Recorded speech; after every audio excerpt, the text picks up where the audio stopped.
أعوذ بالله من الشيطان الرجيم. بسم الله الرحمن الرحيم. والذاريات ذروا فالحاملات وقرا فالجاريات يسرا فالمقسمات أمرا إنما توعدون لصادق وإن الدين لواقع والسماء ذات الحبك إنكم لفي قول مختلف يؤفك عنه من أفك قتل الخراصون الذين هم في غمرة ساهون يسألون أيان يوم الدين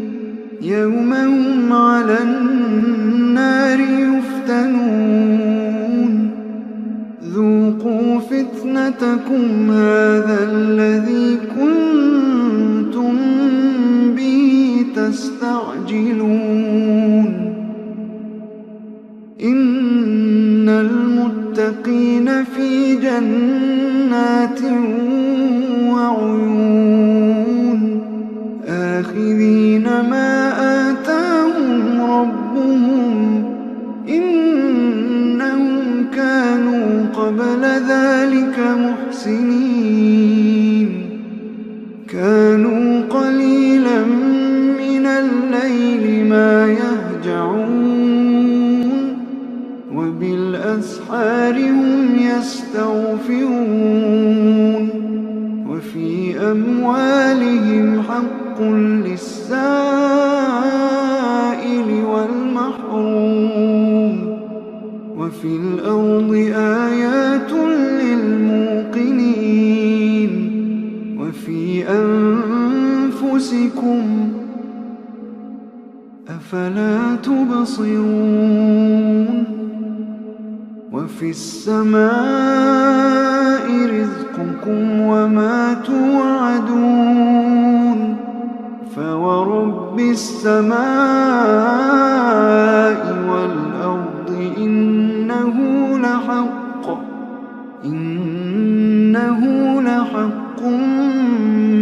مثل ما أنكم تنطقون هل أتاك حديث ضيف إبراهيم المكرمين هل أتاك حديث ضيف إبراهيم المكرمين إذ دخلوا عليه فقالوا سلاما قال سلام قوم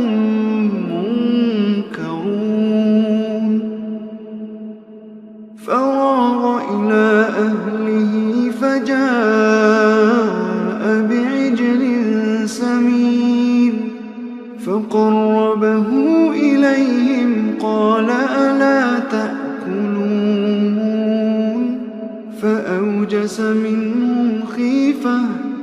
فأوجس منهم خيفة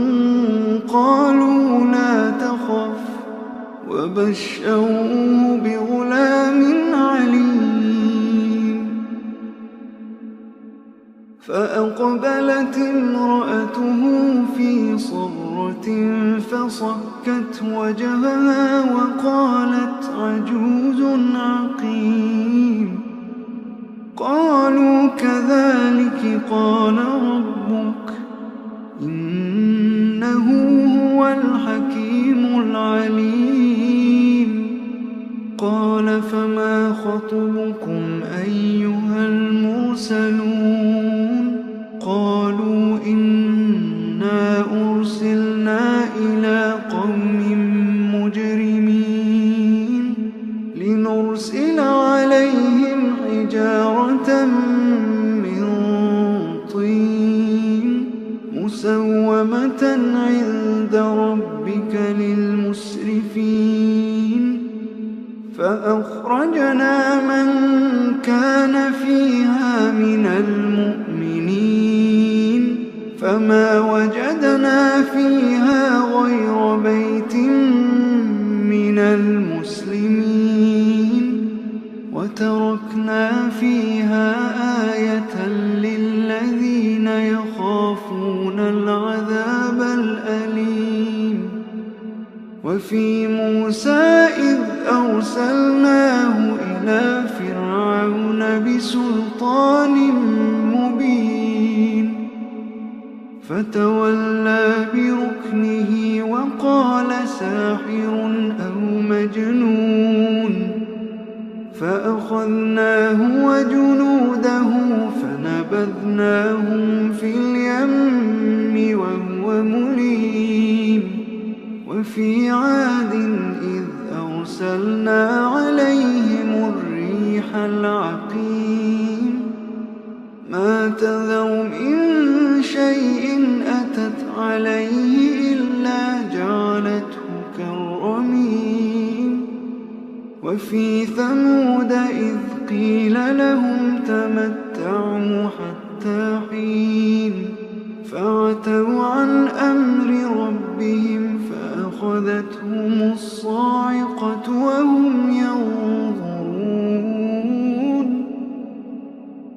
فما استطاعوا من